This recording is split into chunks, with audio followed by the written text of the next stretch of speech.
స్వరమెత్తి బిగ్గరగా హల్లెలూయా హల్లెలూయా హల్లెలూయా హల్లెలూయా కౌగిటిలో హత్తుకొని నా చింతల పాపును కౌగిటిలో హత్తుకొని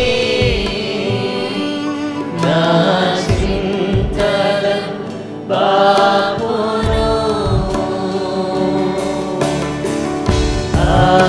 హల్లెలూయా హల్లెలూయా హల్లెలూయా హల్లెలూయా హల్లెలూయా యేసయ్యా హల్లెలూయా హల్లెలూయా చేయి పట్టి నడుపును శిఖరముపై నిలుపును యేసయ్యా చేయి పట్టి నడుపును శిఖరముపై నిలుపును మరొకసారి చేయబడి చేయబడి చేయబడి నడుపోయానికి స్తోత్రం శిఖరముపై నిలుపును దేవా చేయబడి నడుపును శిఖరముపై నిలుపును హల్లెలూయా హల్లెలూయా హల్లెలూయా హల్లెలూయా హల్లెలూయా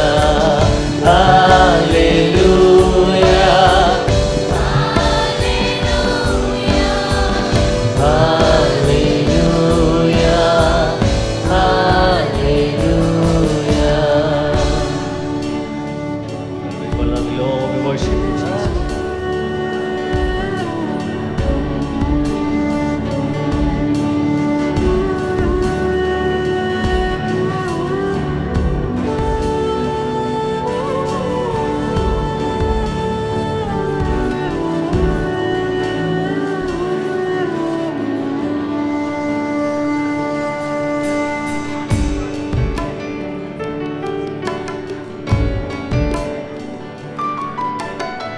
చేయి విడువడు దేవా ఎప్పుడు ఎన్నడు నన్ను విడనాడని దేవానికి స్తోత్రం. ఈ విడువడు ఎప్పుడు విడనాడడు ఎన్నడు చేయి విడువడు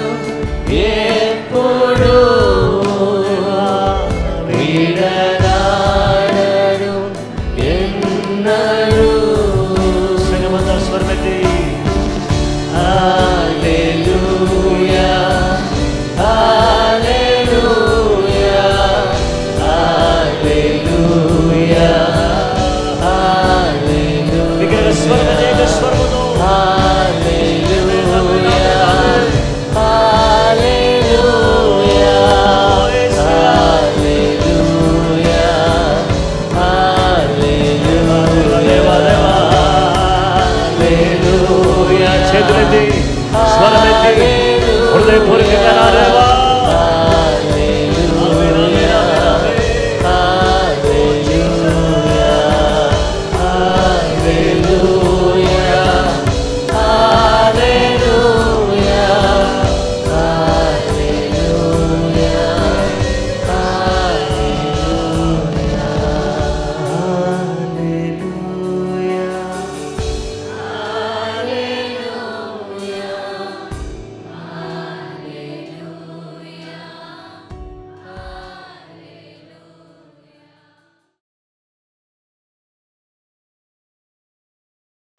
ప్రీస్ట్లీ బ్లెస్సింగ్స్, యాజక ఆశీర్వాదములు అనే అంశాన్ని గురించి దేవుని యొక్క వాక్యాన్ని మనం ధ్యానం చేయబోతున్నాం. యాజకుడు పాత నిబంధన కాలములో ఈ విధంగా కనిపిస్తాడు. ఈ యొక్క పిక్చర్ మనం చూసినట్లయితే యాజకుడు పాత నిబంధన కాలములో తన యొక్క వస్త్రధారణ, యాజకత్వం జరిగిస్తున్న యాజకుడు ఈ విధంగా కనబడతాడు. అయితే ఈ యాజకుడు లేవి గోత్రానికి చెందినవాడై ఉంటాడు.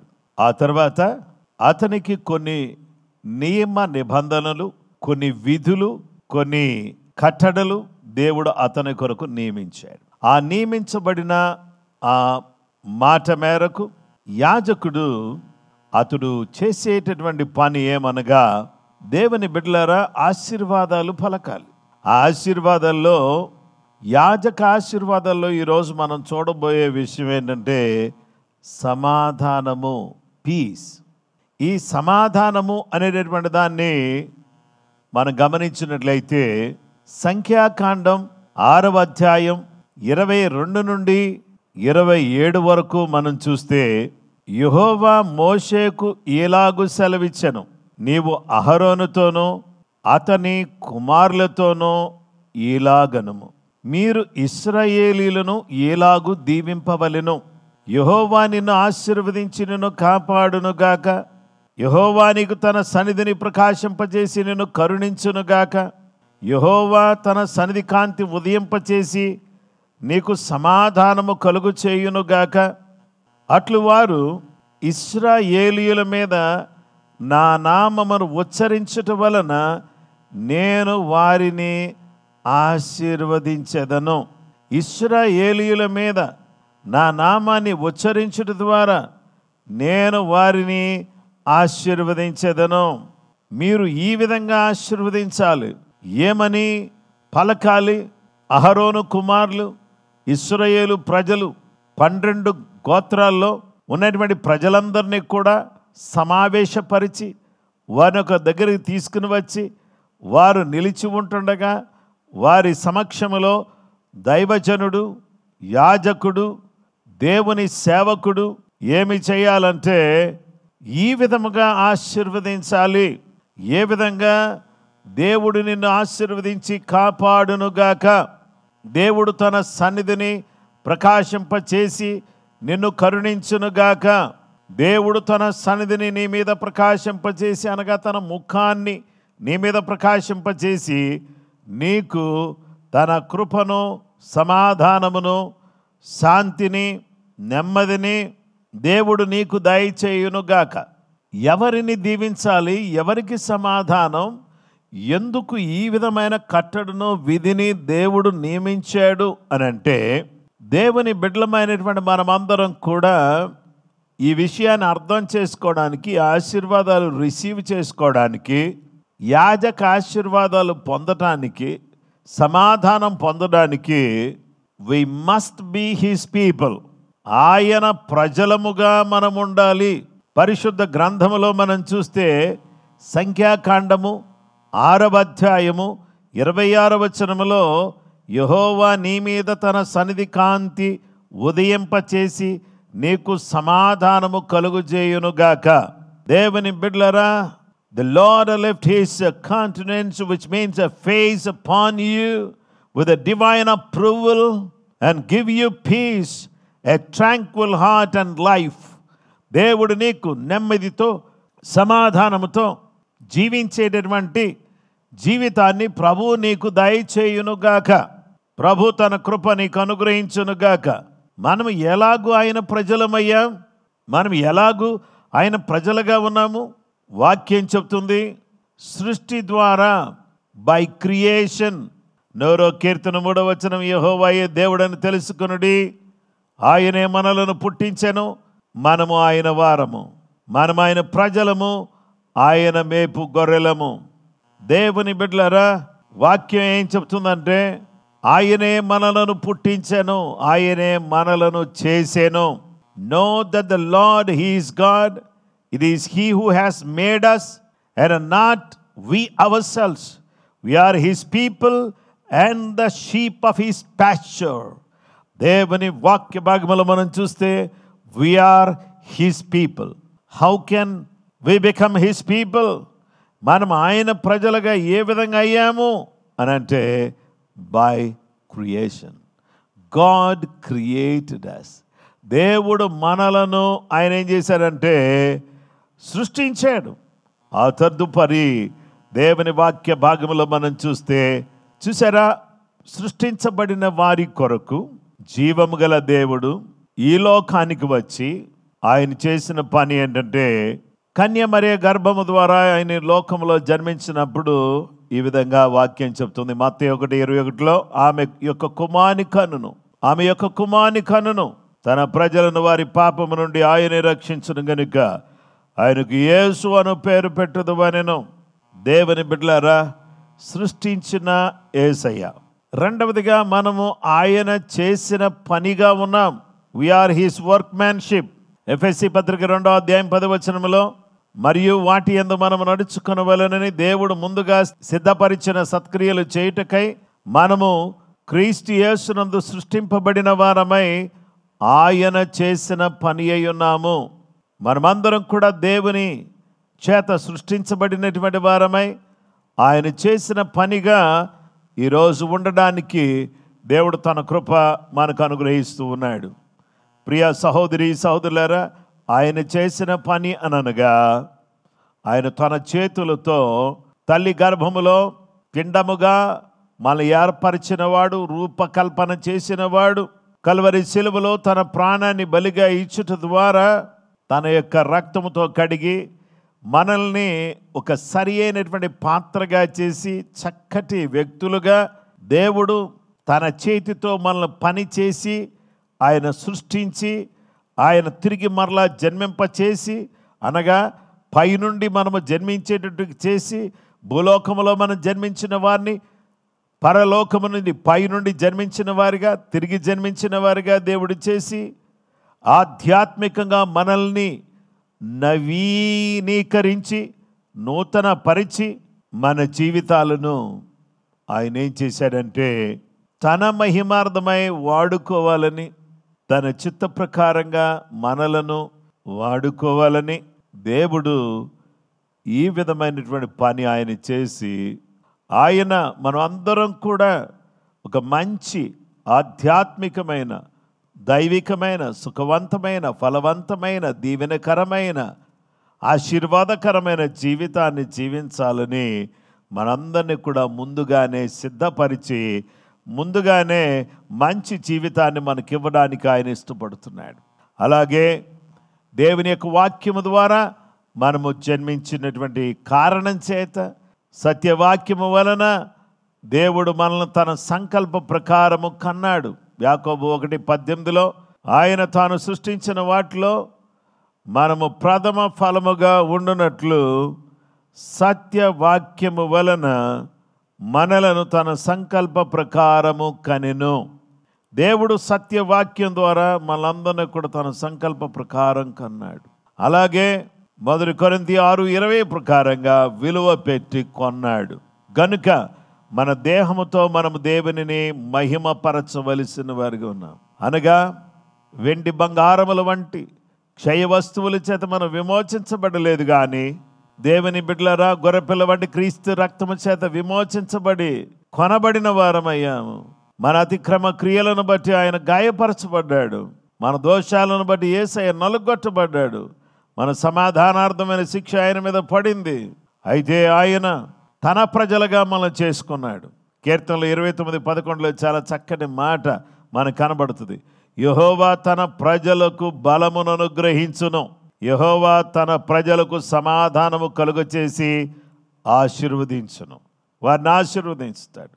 ఆశీర్వదించే దేవుడు, సమాధానము కలుగు చేసే దేవుడు, బలమునిచ్చే దేవుడు.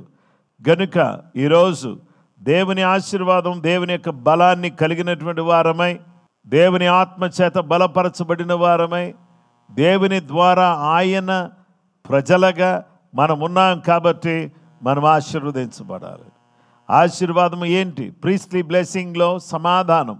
ఈ సమాధానము కలిగి దేవుని సన్నిధిలో ఆయన ప్రజలుగా మనం ఉంటే మన జీవితాలకు దేవుడు ఆశీర్వాదాన్ని చేకూరుస్తాడు, మనకు ఆశీర్వాదాన్ని ఇస్తాడు. సామెతలు 10:22 యెహోవా ఆశీర్వాదము ఐశ్వర్యమునిచ్చును, నల్ల కష్టము చేత ఆశీర్వాదము ఎక్కువ కాదు. దేవుడు తన సమాధానమును మనకు దయచేసేటటువంటి దేవుడుగా ఉన్నాడు. ఉదయకాలం మీకు అందరికీ కూడా షలోమ్ అని మీకు ప్రకటిస్తున్నాను. షలోమ్ అనగా దేవుని బిడ్డలారా సమాధానము అని అర్థం. ఏ విధంగా ఈ సమాధానం వస్తుందంటే, పరిశుద్ధ గ్రంథంలో ఈ షలోమ్ అనేటటువంటి మాటలో 4 అక్షరాలు ఉన్నాయి. ఈ 4 అక్షరాల్లో ఉన్నటువంటి భావం ఏంటి అంటే, దేవుని బిడ్డలారా మనమందరం కూడా ఏ విధంగా ఉన్నాము అని అంటే, మనమందరం కూడా ఈ భూలోకంలో ఉన్నటువంటి దినాల్లో వీఆర్ ఆల్ ఎట్ వార్. మనమందరం కూడా యుద్ధములో ఉన్నాము. ఎన్నో రకాలైనటువంటి పోరాటాలు, ఎన్నో రకాలైనటువంటి స్ట్రగుల్స్, ఎన్నో రకాలైనటువంటి సమస్యలు. ఈ షలోమ్ అనే దాన్ని కలిగినటువంటి వారమైతే we're not at war. If you don't have a shalom, we're at war. ఈ సమాధానం మనకు లేకపోతే మనం యుద్ధములో, పోరాటములో ఉన్నట్టుంటుంది. ఎప్పుడైతే మనము ఈ యొక్క షలోమ్ అనేది మనతో ఉంటుందో, దేవుడిచ్చే సమాధానం మనకు ఉంటుందో, అప్పుడు మనకేముంటుందంటే మనుషులకి మధ్యలో ఐక్యత ఉంటుంది. ఇక దేవుని వాక్యం చెప్తున్నటువంటి సత్యం ఏంటంటే, భద్రత మరియు స్వేచ్ఛ ఉంటుంది. Security and freedom. If you have a shalom, we have a security and freedom. మనందరికి కూడా ఏముంటుందంటే, by shalom we have a serenity and also Tranquility. మనమందరం కూడా ఈ యొక్క శాంతి, నెమ్మది, సమాధానము అనే దాన్ని మనం కలిగి ఉంటాం. అదంతా ఎలా సాధ్యం అని అంటే, ఇదిగోండి, మనము దేవుని వాక్యాన్ని మన నోటిలో మనం ఏ విధంగానైతే ఆహారాన్ని పెట్టుకుని దాన్ని చేస్తామో, దాన్ని నములుతామో, ఏ విధంగానైతే దాన్ని మనము మన పళ్ళతో దాన్ని మెత్తగా చేస్తామో, దేవుని వాక్యము అనేటటువంటి దాన్ని మన హృదయంలో పెట్టుకుని దాన్ని మన నోట్లోకి తీసుకుని వచ్చి పదే పదే మన మనస్సులో, మన హృదయములో ఈ వాక్యాన్ని నెమరు వేస్తూ, దాన్ని మననం చేస్తూ, ధ్యానం చేస్తూ మనము ఉన్నప్పుడు దేవుడు తన యొక్క కాపరి అనే ఆ కాపరిగా మనకుండి తన దుడ్డు కర్రను, మనకు తన దండమును మన ఎడల చాపి మనకు అధికారమును అనుగ్రహించి, క్రీస్తు అనేటటువంటి ఆ శిలువ రక్తము ద్వారా శిలువలో కొట్టబడినటువంటి ఆ మేకుకు సంబంధించి ఆయన మనల్ని ఆయనతో కనెక్ట్ చేసి, ఆ తర్వాత దేవుడు మన జీవితంలో ఏమి కలుగ చేస్తాడంటే, గొప్ప ప్రవాహం లాంటి సమాధానం. ఒక సునామీ వచ్చినప్పుడు ఏ విధంగానైతే భయంకరంగా ఈ గషింగ్ వాటర్స్ ఏ విధంగా ముందుకు దూసుకుని వచ్చేస్తాయో, అలాగ దేవుని సమాధానం మనకు కలగటానికి దేవుడు తన కృప అనుగ్రహిస్తూ ఉన్నాడు అనే విషయాన్ని మీకు నేను జ్ఞాపకం చేస్తున్నాను. ఎప్పుడైతే ఈ యొక్క లోకంతో మనము కనెక్ట్ చేయబడతామో మన జీవితం పాడైపోతుంది. ఎప్పుడైతే మనము if we connect with God, God will going to flourish us and bless us.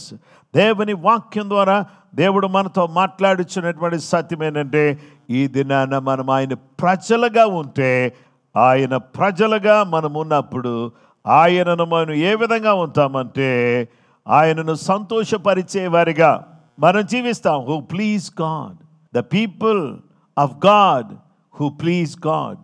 దేవుని ప్రజలే దేవుని సంతోషపరిచేవారిగా ఉంటారు.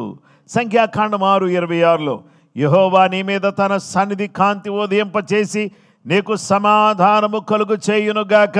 పీపుల్ హూ ప్లీజ్ గాడ్, దేవుని సంతోషపరిచేవారు ఎవరు? సంఖ్యాకాండం 6:26 యెహోవా నీ మీద తన సన్నిధి కాంతి ఉదయింపచేసి నీకు సమాధానము కలుగు చేయునుగాక. దేవునికి స్తోత్రం. దేవుని సంతోషపరిచేవారు. ఆమేన్, ఆమేన్. యేసు ప్రభు వారు ఈ భూలోకంలో జన్మించినప్పుడు దూతలు దేవుని స్తుతిస్తూ ఈ విధంగా పాడారు. సర్వోన్నతమైన స్థలములలో దేవునికి మహిమయు, ఆయనకి ఇష్టలైన మనుషులకు భూమి మీద సమాధానం కలుగునుగా కానీ స్తోత్రము చేయుచుండెను. దేవుని బిడ్డలారా, దేవుని సంతోషపరిచేవారు ఎవరంటే దేవునికి ఇష్టంగా జీవించేవారు. కాబట్టి ఇప్పుడు మనం దేవునికి ఇష్టంగా జీవించడానికి మనకు కావలసింది ఏంటంటే విశ్వాసం. ఈ విశ్వాసాన్ని గురించి మనం గమనిస్తే రోమాపత్రిక 3:22, 23, 24 వచనాల్లో అది యేసుక్రీస్తునందుల విశ్వాస మూలమైనదై నమ్మువారందరికీ కలుగు దేవుని నీతి అయి ఉన్నది. ఏ భేదములు లేదు. అందరిని పాపము చేసి దేవుడు అనుగ్రహించి మహిమను పొందలేకపోవచ్చున్నారు. కాబట్టి నమ్మువారు ఆయన కృప చేతనే క్రీస్తు యేసునందలి విమోచనము ద్వారా ఉచితముగా నీతిమంతులని తీర్చబడుచున్నారు. ఇక్కడ గమనించాల్సిన విషయం ఏంటంటే యేసునందు విశ్వాసము మనలను నీతిమంతులనుగా తీర్చును. అలాగునే ప్రియ సహోదరి సహోదరులారా, దేవుని యొక్క స్వరాన్ని విని ఆనాడు దేవుని యొక్క వాక్యాన్ని విని వాడని సిద్ధపరుచుకున్నటువంటి నోవాహు తన కుటుంబం ఆ వాడలో దేవునికి స్తోత్రం 80 నీటి ద్వారా రక్షించబడ్డారు. గనుక దేవుని సంతోషపరిచేవారు, దేవునికి ఇష్టమైన వారు, ఆ తర్వాత దేవుని బిడ్డలారా దేవుని వాక్య ప్రకారంగా జీవిస్తూ దేవుని మహిమార్థమై జీవిస్తూ గడిపేటటువంటి వారు అనే విషయాన్ని ఈ దినాన్ని మనం జ్ఞాపకం చేసుకుంటున్నాం. ఆవిడలో కొందరు అనగా 8 మంది నీటి ద్వారా రక్షణ పొంది ఉన్నారు. దేవునికి స్తోత్రం కలుగునుగాక. విశ్వాసము మనకు నీతిని కలుగు చేస్తుంది. విశ్వాసము మనకు రక్షణ కలుగు చేస్తుంది. విశ్వాసము మనకు సమాధానము కలుగు చేస్తుంది. అంటే ఎవరైతే దేవుని మీద ఆనుకుంటారో అలాంటి వారిని దేవుడు ఏం చేస్తానంటున్నాడంటే ఎవరైతే దేవుని మీద ఆనుకుని ఉంటారో అలాంటి వారిని దేవుడు శాంతి గలవారిగా చేస్తాడు. యెషయా గ్రంథం 26:3 ఎవని మనస్సు నీ మీద ఆనుకొనునో వాని పూర్ణ శాంతి గలవానిగా కాపాడుదు. ఏలయనగా అతడు నీ యందు విశ్వాసం ఉంచి ఉన్నాడు. ఎవని మనస్సు నీ మీద ఆనుకొనునో, ఎవరైతే నీ మీద ఆనుకుంటారో అలాంటి వారిని నీవు పూర్ణ శాంతి గలవారిగా మార్చేటటువంటి దేవుడుగా నీవు ఉన్నావు. అలాగే దేవునికి స్తోత్రం.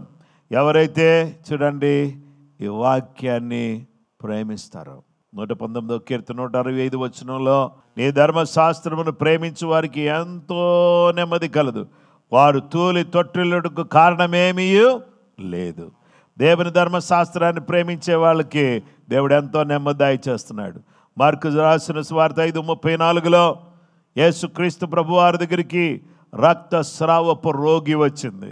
ఆ రోగి వచ్చినప్పుడు ఏం జరిగిందంటే ఆమె వచ్చి ఆయన వెనుకగా వచ్చి ఆయన వస్త్రపు చెంగు ముట్టినప్పుడు యేసుక్రీస్తు ప్రభువారిలో నుంచి ప్రభావం ఆమెలోకి వెళ్ళి ఆమె యొక్క రక్తస్రావపు రోగాన్ని మాన్పివేసింది.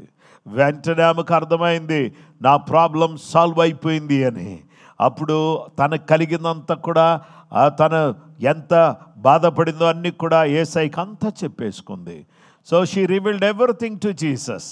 ఆ తర్వాత ఏం జరిగిందంటే యేసు ప్రభు వారు అంటున్నారు మార్కు సువార్త 5:34 అందుకు ఆయన కుమారి నీ విశ్వాసము నిన్ను స్వస్థపరిచెను, సమాధానము గలదానవై పొమ్ము, నీ బాధ నివారణయై నీకు స్వస్థత కలుగునుగాకని ఆమెతో చెప్పెను. నీ బాధ నివారణవునుగాక, నీకు స్వస్థత కలుగునుగాక, నీకు సమాధానం కలుగునుగాక. ప్రైజ్ ద లార్డ్, హల్లెలూయా.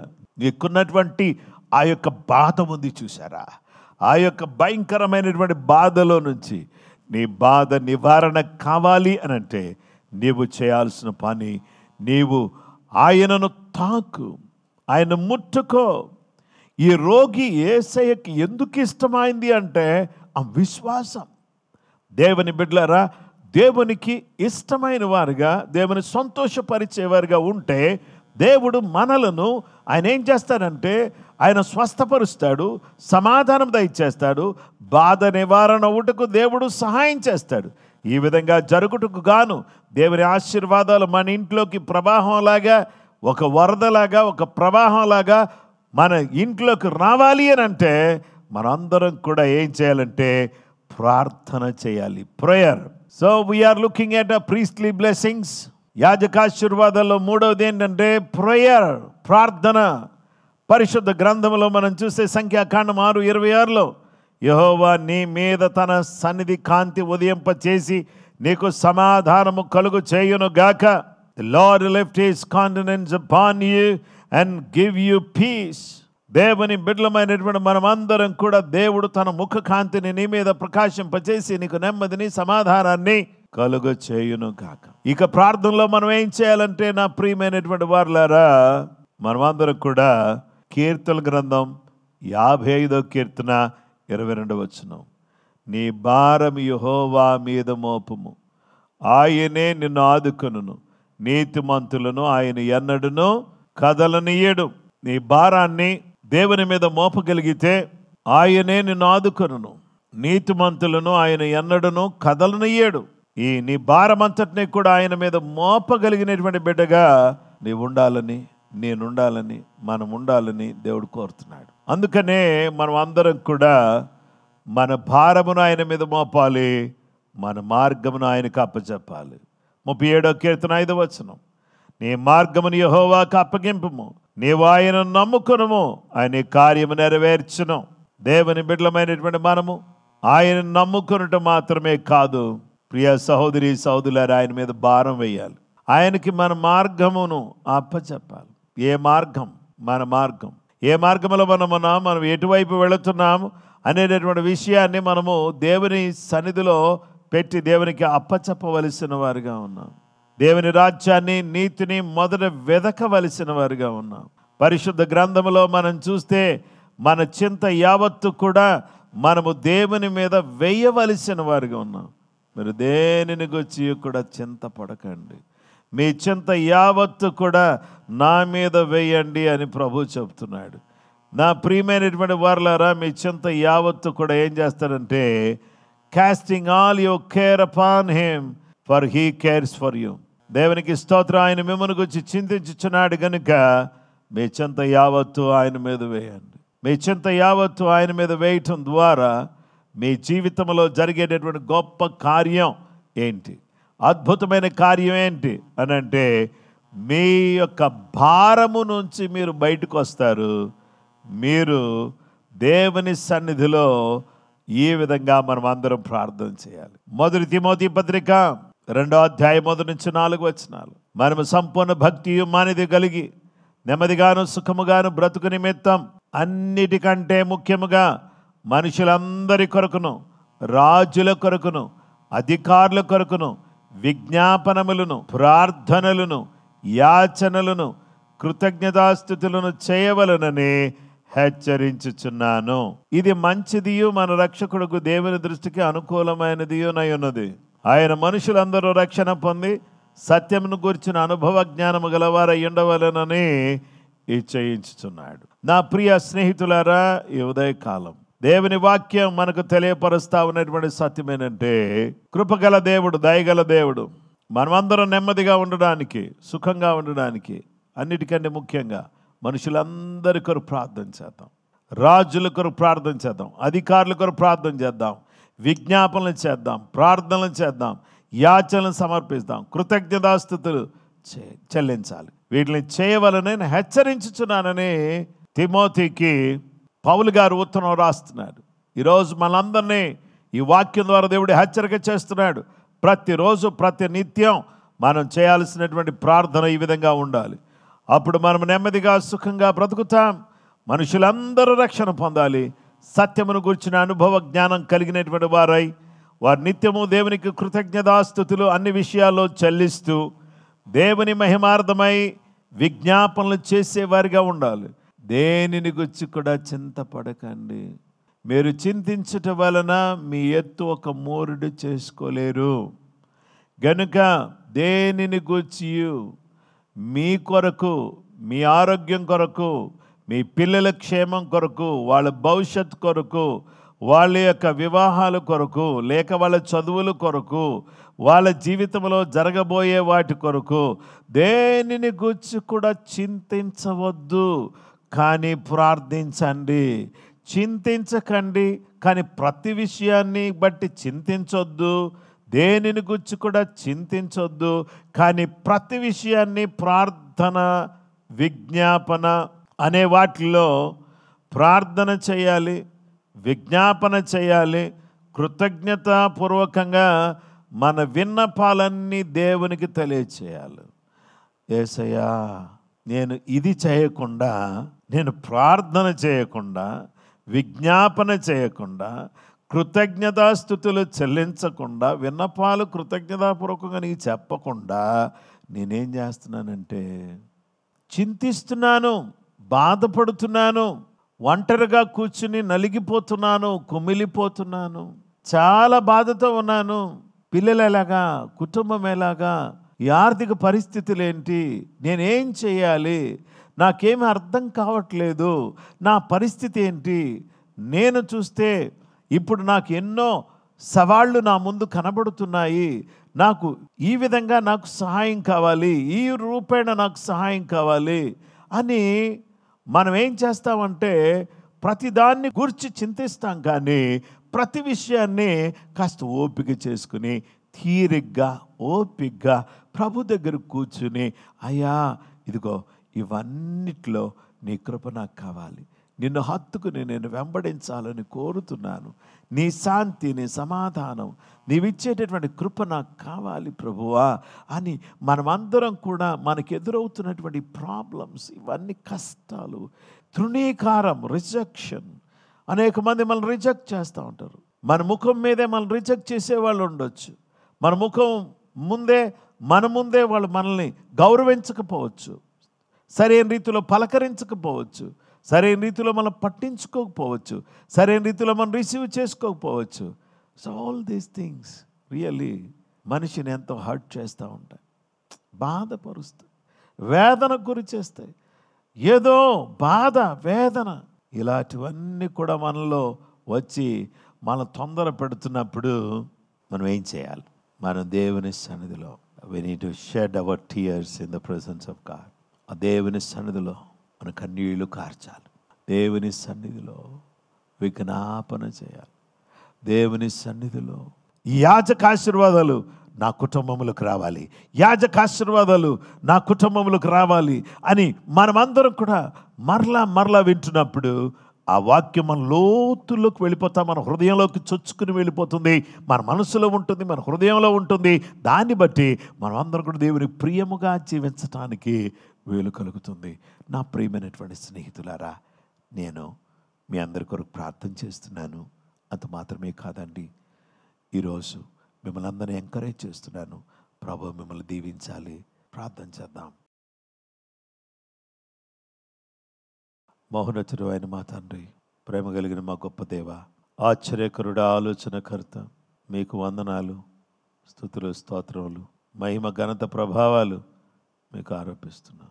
ఈరోజు మాతో మాట్లాడిన విధానాన్ని బట్టి నీకు స్తోత్రం. ఇప్పుడే నీ బిడ్డలు తీర్మానం చేసుకున్నారు, ఈ రోజు నుంచి గతాన్ని గురించి కానీ, చనిపోయిన మనుషులను గురించి కానీ, కోల్పోయిన వ్యక్తులను గురించి కానీ, లేకపోతే భవిష్యత్తును గురించి కానీ, ప్రస్తుతాన్ని గురించి కానీ, ఇప్పుడు జరుగుతున్న విషయాలను గురించి కానీ నేను చింతించను అని తీర్మానం చేసుకున్నారు. వాళ్ళు ప్రార్థించటానికి పూనుకుంటున్నాను అని తీర్మానం చేసుకున్నారు. వాళ్ళ తీర్మానాన్ని మీరు ధృవీకరించి వాళ్ళని బలపరిచి దీవించండి. యెహోవా మిమ్మల్ని ఆశీర్వదించి మిమ్మల్ని కాపాడునుగాక. యెహోవా తన సన్నిధి కాంతి మీ మీద ఉదయింపచేసి మిమ్మల్ని కరుణించునుగాక. యెహోవా తన సన్నిధిని ప్రకాశింపచేసి నిన్ను దీవించునుగాక అని చెప్పబడినటువంటి ఈ ఆశీర్వాదాల్లో యేసయ్యా నీ కాపుదల దయచేయండి, నీ కనికరాన్ని దయచేయండి, యేసు నీ సమాధానాన్ని దయచేయండి. హల్లెలూయా. ప్రతి బిడ్డకు కూడా యేసు నామములో దీవించబడుదురుగాక. ఈరోజు ఈ వాక్యం విన్నటువంటి ప్రతి బిడ్డలో గొప్ప మార్పు వచ్చునుగాక, గొప్ప నైనా వ్యత్యాసాన్ని ఇదివరకటికి ఈ రోజుకి వ్యత్యాసాన్ని చూడడానికి సహాయం చేయండి. ఈ ఉదయకాలం మాతో మాట్లాడినందుకు స్తోత్రం, మమ్మల్ని బలపరిచినందుకు స్తోత్రం. అందరినీ కూడా జ్ఞాపకం చేసుకోండి. ఇప్పుడే యేసు నామములో రోగులను స్వస్థపరచండి, దయ్యములను వెళ్ళగొట్టండి, అద్భుతాలు చేయండి, సూచక్రియలు జరిగించండి, నీ కార్యాలు జరిగించండి. యేసు నామములో ఉద్యోగం లేని వారికి ఉద్యోగం ఇప్పుడే నాయన యేసు నామములో కలుగునట్లుగా సహాయం చేయండి. ఆర్థిక పరిస్థితుల్లో నాయన దిగజారిపోయినటువంటి వారికి నాయన నూతనమైన ద్వారాలు తెరవండి, అద్భుతాలు చేయండి, కృప చూపించండి. మీ ఆశ్చర్య కార్యాలను జరిగించి మీరే మహిమ, మీరే ఘనత, మీరే ప్రభావాలు పొందుకోమని నిశ్చిత ప్రకారంగా సమస్తాన్ని కూడా జరిగించి దీవించి కాపాడమని నజరేయుడైన యేసయ్య నామములో విశేష రీతిగా మా సంఘములను దీవించండి. అందరినీ కూడా ఆశీర్వదించండి. నీ ఆశీర్వాదం, నీ దీవెన వారి మీదకి దిగివచ్చును గాక. నీ కనికరం, నీ కృప, నీ సమాధానం నీ బిడ్డలకు దయచేసి దీవించి బలపరచమని సర్వకృపానిధికి యేసుక్రీస్తు పరిశుద్ధ నామములో ప్రార్థించి వేడుకొంచున్నాము పరలోకపు తండ్రి, ఆమేన్. మన పరమ తండ్రి అయిన దేవుని ప్రేమ, కుమారుడైన యేసుక్రీస్తు ప్రభువారి యొక్క కృప, పరిశుద్ధాత్మ దేవుని నిత్య సన్నిధి సహవాసం చేరువను మనకును సకల లోకములను పరిశుద్ధులకు సదా దేవుని కృపతోడే నడిపించును గాక. ఆమేన్.